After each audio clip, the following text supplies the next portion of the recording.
Hello, I'm Al Ray, Director of National Warehousing Operations for Mahaffey, USA. Got Rex Burke here. Rex is our National Repair Manager. And today we're going to be doing an instruction video on the proper techniques in installing a overhead door. We've developed a new bracket system that will reduce the installation time 30 to 50%. And it's a proven system. It's utilizing this bracket here, and it attaches to the Keeter system on our A-frame structures, any of them utilizing the Keeter system. Eliminates the need for drilling and easy to install. In this session, we will review the complete installation process, the required tooling, examining the mounting surfaces and ground conditions, leveling the door guides, raising and attaching the door guides to the gable uprights, installation, and tensioning. First and most importantly, ensure you have the proper PPE, which includes hard hat, steel-toed boots, gloves, harnesses for the man baskets, and any site-specific requirements for your particular site. Your construction manager can advise you of those requirements. With that being said, let's go to Rex and start the installation process. Welcome to garage door installation. As of right now, y'all have installed a structure and you have a garage door in a box. So your step one would be to find your box, open your box, and take all your parts out of your box. You'll have two guides, one garage door, and a door header. While removing your door from your box, you will note that there is a hardware bag that will need to go with your install. It will have your door stops, your carriage bolts to install your door to your guides. Your garage door rails will be mounted to your gable uprights. Here, as you can see, are these brackets that Al was discussing with you earlier. First thing you're going to do is you're going to be removing the nuts, washers, and plate so that you can install this to your gable upright. As you will see a little bit later, we're going to be putting these back on. So you're going to need these to be in a bucket or something because you're going to need them later. Put them in your man basket. We'll move on to installing a rail to a gable upright. As we discussed earlier, the bracket system that we're going to be using to install these garage doors to our frame is made to attach to our Keeter track that is built into the frame. I will demonstrate how this process works with our frame. So as you've taken this plate off earlier, you're going to be reinstalling this Keeter track on both sides. You're going to lock this one into the side Keeter track. This one will go in this one, and you're going to reinstall your bolts, washers, and nuts, like so. And then you would tighten these down, alleviating this from being able to move. Now this bracket will already be mounted to your door guide. So at the point that you've bolted this up, your guide will already be there. So for the install of the guide, obviously you're going to have a forklift somewhere. What we're going to do is we're going to get us a strap attached to our guide, and we're going to attach it to our rack of our forklift so that we can pick it up and attach to our upright.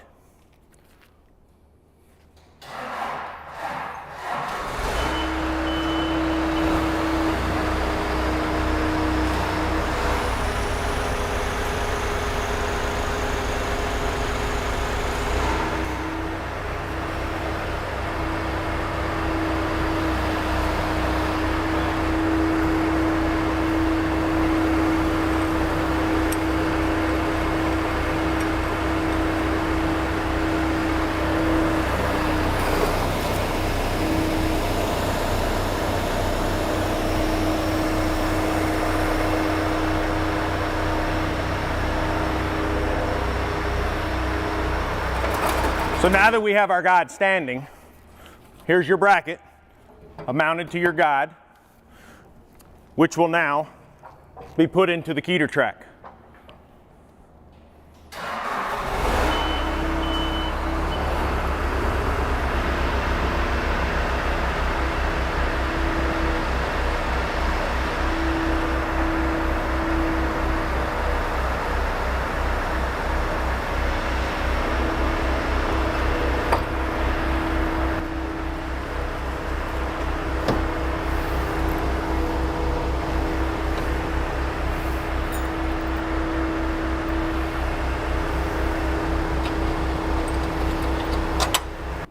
So, as you saw, we've got our bracket mounted now.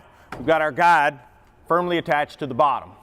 From here, we have our man in the basket above me, who is now going to install the same bracket system to fully secure this to our gable upright so that we can remove the forklift from being attached to it.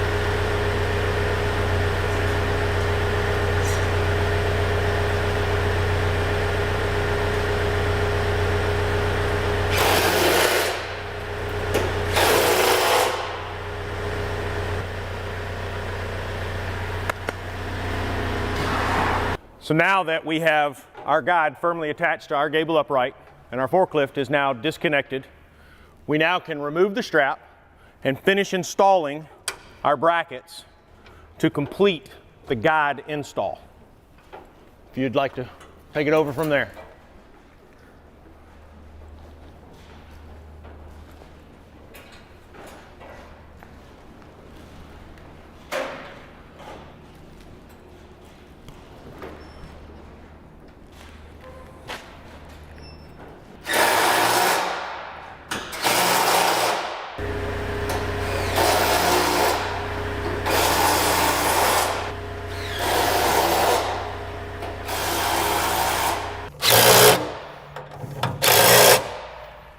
So now that our guides are installed, the next step is to install the door header, which will be attached to the double brackets at the 16-foot mark up at door level. So we now have our door header. We're fixing to install our door header. We're going to pick it up, set it across our basket, and our guys are going to take them up there and mount it to our door header brackets.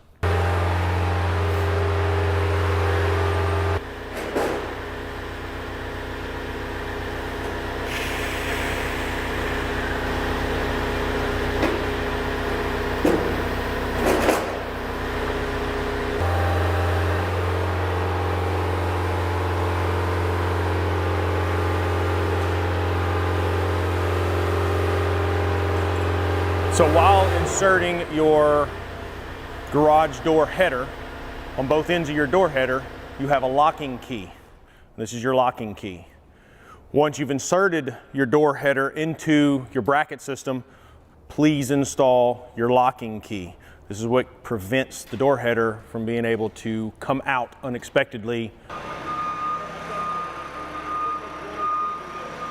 So now that our guides are mounted, our door header's up, we need to make sure that all our guides are plumb and ready to accept the door. On a 16 by 16, the outside to outside measurement is 200 inches. On our 14 by 16, the outside to outside is 176. So you just need a simple level, and we check to make sure that we are plumb on both sides and 200 inches apart. Now we know that we're ready to install a door. Here's our door curtain and drum. When you get your door, you'll have to assemble the chain operator, which is just 2 bolts and a chain, by attaching it to your side plate. That way, once you've got it up in the air, you have control of opening and closing the curtain with your chain operator. And there's no sense in doing this in the air when you can do it on the ground and you're not dealing with things over your head. We have prepared our drum and curtain sitting on our pallet. We are strapped to our pallet as well as being strapped to our forklift. From this point, we're going to raise this and attach it to our guides with bolts through these 3 holes. This is the same process for our 16 by 16 and our 14 by 16. Let's install a door. Now that you're ready to install your door, make sure that your communication between your man basket operator and your forklift are clear directions. Your forklift operator is going to need to be able to put your door where you need it, whether it be up, down, left, right, forward, or backwards, to line your bolts up properly. So before your door and drum comes up here, you need to remove this gate, which will allow your plate to slide in here so that you can get the bolts in place.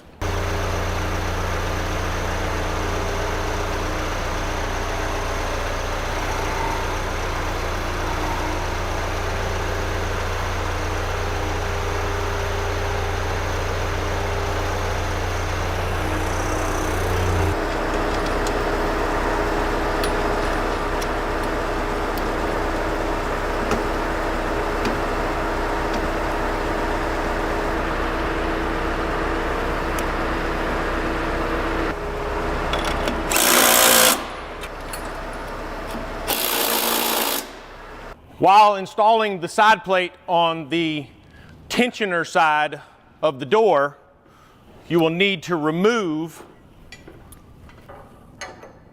the tensioner pin so that this plate will move freely while you're installing the bolts. Hand this to you.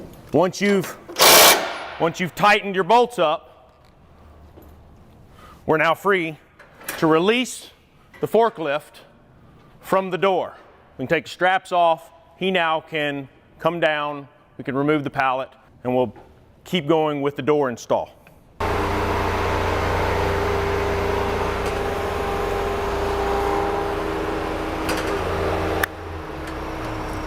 Now that we have our curtain and drum installed, we need to put our chain hook or holder, whatever you want to call it, into place. And that gets mounted to the side of your upright. Right here, this is your chain operator side of your door. Simple to do. It's got 2 holes, 2 screws. We're going to screw it to the gable upright or wherever you're putting this door.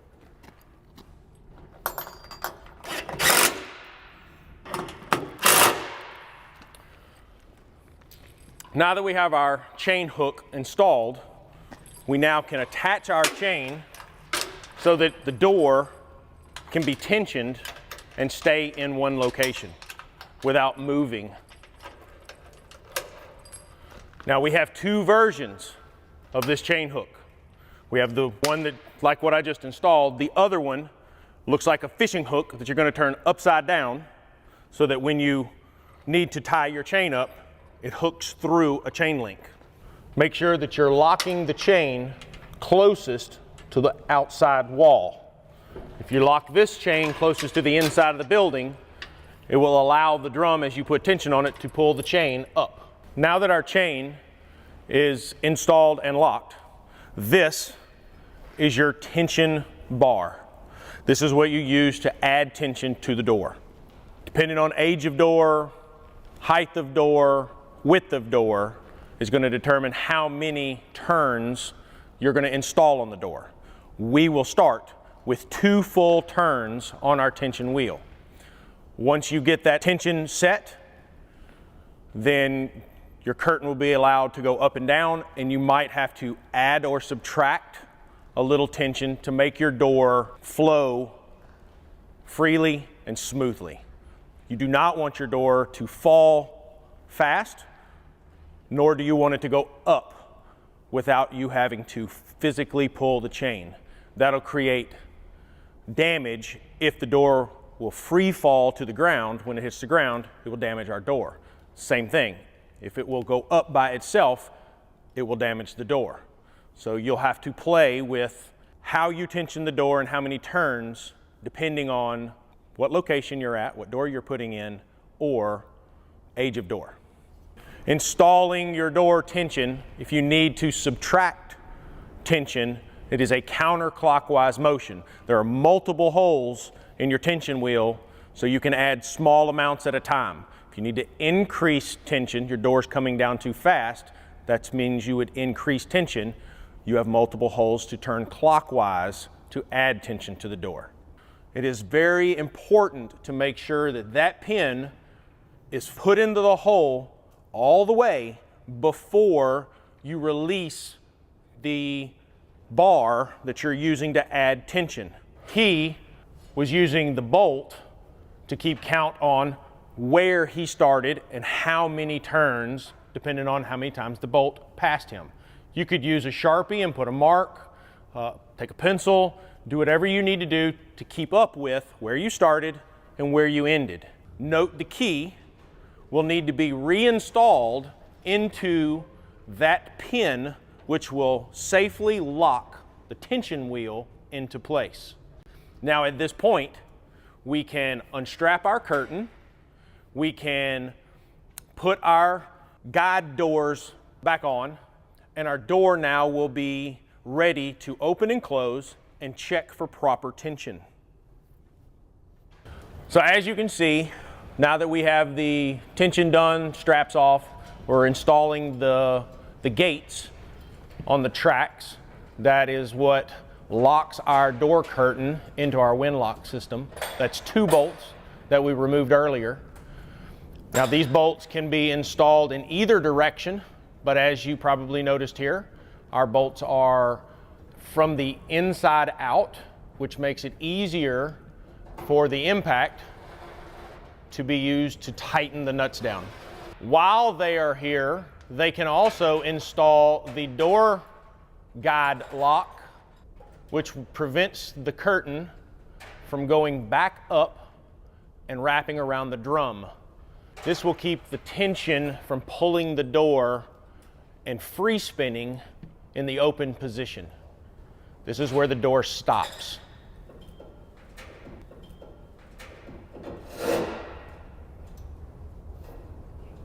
So this is an example of the guide gate where your curtain and your wind locks will be.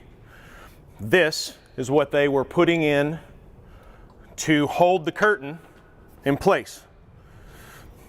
Hence the 2 bolts that you have to reinstall. This is the door stop. This is what keeps the door from going back up after your tension is installed while the door is in motion. So you close the door, when you go back open with the door, this with a screw is what stops the curtain from going back around the drum and free spinning with the tension on the door. So now we've installed the last bracket. The curtain is now in our wind locks. We have brought our curtain down into our guides. So now our door should be operational. The only thing left to do is operate your door up and down. See if you need to adjust your tension up or down. Once you've ran your curtain up and down and you're satisfied with your tension, after you have closed the door, there's one last thing to do before you get to go home today. There is a set screw at the top on the chain operator side that you'll have to tighten. What this does, it keeps the door from walking back and forth. So you do not want your door to move left and right, because what that does, it will put the door in a bind on your wind locks. So make sure that you tighten the set screw.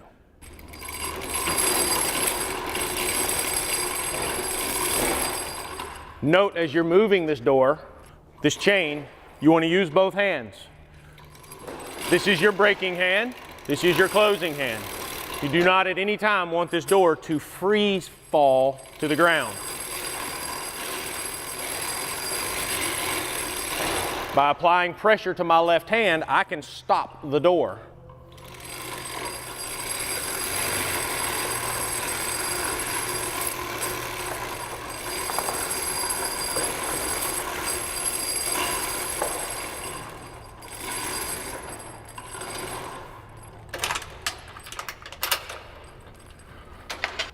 So after letting this door down, as y'all noticed, I didn't have to work really hard.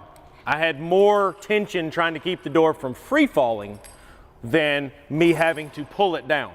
So this door actually needs some more tension before we are complete with the install. So we will be adding probably another half a turn, and we'll play with it to get this door to where it won't just come down on its own. The last thing you want this door to do is for the end user to start closing the door and he doesn't have to do anything. It just free falls. It's a feel kind of thing. You'll know that I don't have to pull hard here. I was doing more braking here. As y'all saw when it was coming down, I'm not doing this. You need to be able to close the door. You don't want it to freely come down. It needs a little pressure as it comes down. Same with going up. If you start up with the door and this chain just takes off, you have too much tension. You need to release some. Here we are. We have installed our door. Our tension is set. Our set screws are tight. Our guides are working perfectly. So, just so y'all know, our door here at the Mahaffey warehouse might not be the prettiest door that y'all are going to be putting up for our customers all over the United States. This door header can be located in any location. It is adjustable to the height of your location, as well as if you need to cut guides to bring your 16 by 16 door down to a 12 by 16. Totally fine. These are completely customizable to your location. That is, the door header can go all the way up to 16 foot or can come down to whatever your gable end is. Like our structure here, we could have brought the header down to the 12 foot mark, but for the sake of the video, we put it at an easy location for us to deal with here. When you're preparing your site and you're checking your grade, you might also need to cut one guide and not cut another so that your door stays level across the top. You could cut inch or feet. If you start cutting a lot, there will have to be a special piece added to the bottom of the door so that obviously you're not open on the left and closed on the right. We have done that in the past. And that really concludes our door operation and install. If you have any questions, feel free to call myself or anyone in the shop dealing with our garage doors, Randy.